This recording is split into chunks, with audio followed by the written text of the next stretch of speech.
சூப்பராக இருக்குங்க. இட்லிக்கு தோசைக்கும் அவ்வளோ சூப்பராக இருக்கும். நீங்கள் செஞ்சு சாப்பிட்டு பாருங்கள். எல்லோருக்கும் வணக்கம். Welcome to Thanika's kitchen. நம்ம இன்னைக்கு இட்லிக்கு இதாங்க சாம்பார் செய்ய போகிறோம். காய்கறி போட்டு சாம்பார், பருப்பு இல்லாமல் செய்ய போகிறோம். இட்லிக்கும் தோசைக்கும் ரொம்ப ரொம்ப டேஸ்ட்டாக இருக்கும். எல்லாருமே செய்கிற சாம்பார் தான். நம்ம கொஞ்சம் வித்தியாசமாக செய்யலான்னு பார்க்குறோம். வாங்க செய்யலாம். அதுக்கு தேவையான பொருள் என்னன்னு பார்த்துடலாம். பாருங்க, சின்ன வெங்காயம் ஒரு கைப்பிடி அளவு போட்டிருக்கேன். ஒரு 4 பச்சை மிளகாய், ஒரு பெரிய சைஸ் தக்காளி, கேரட்டு, கத்திரிக்காய் போட்டிருக்கேங்க. அப்புறம் உருளைக்கிழங்கு, ஒரு உருளைக்கிழங்கு மீடியமான சைஸ் உருளைக்கிழங்கு, ஒரு 4 பல்லு பூண்டு, அது காரத்துக்கு ஏற்ற போல் பச்சை மிளகாய் போட்டிருக்கேன். 1 ஸ்பூன் மிளகாத்தூள், மஞ்சள் பொடி 1 ஸ்பூன், பெருங்காயத்தூள் கொஞ்சம். இப்போ குக்கரில் போட்டு வேக வச்சுட்டு தாளிக்கிறப்ப நான் காட்டுறேன். 3 விசில் வந்துருச்சுங்க. இப்போ திறந்து பார்ப்போம் வெந்துருச்சானே. நல்லா வெந்துருச்சுங்க, சூப்பராக.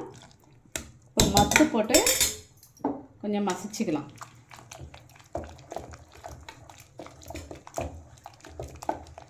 அப்போ உப்பு போடலைங்க, தேவைக்கேற்ப கொஞ்சம் உப்பு.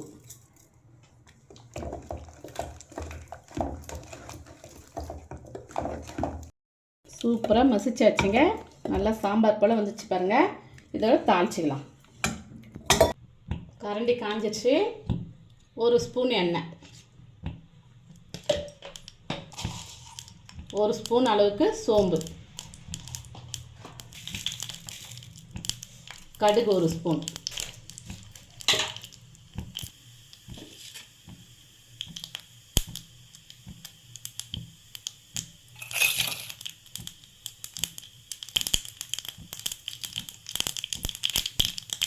கடுகு வெடிச்சிருச்சு. காஞ்ச மிளகாய் 2 கிள்ளி போட்டிருக்கேன். ஸ்டவ் ஆஃப் பண்ணிட்டு கருவேப்பிலை போட்டுக்கலாம்.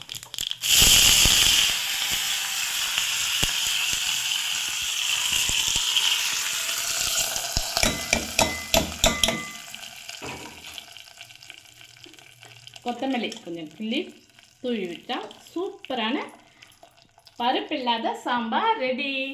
இட்லிக்கு தோசைக்கு வச்சு சாப்பிட்டு ரொம்ப ரொம்ப டேஸ்ட்டாக இருக்குங்க. செஞ்சு பாருங்கள், ட்ரை பண்ணி பாருங்கள். செஞ்சு சாப்பிட்டுட்டு கமெண்ட்டில் சொல்லுங்கள். பாய்.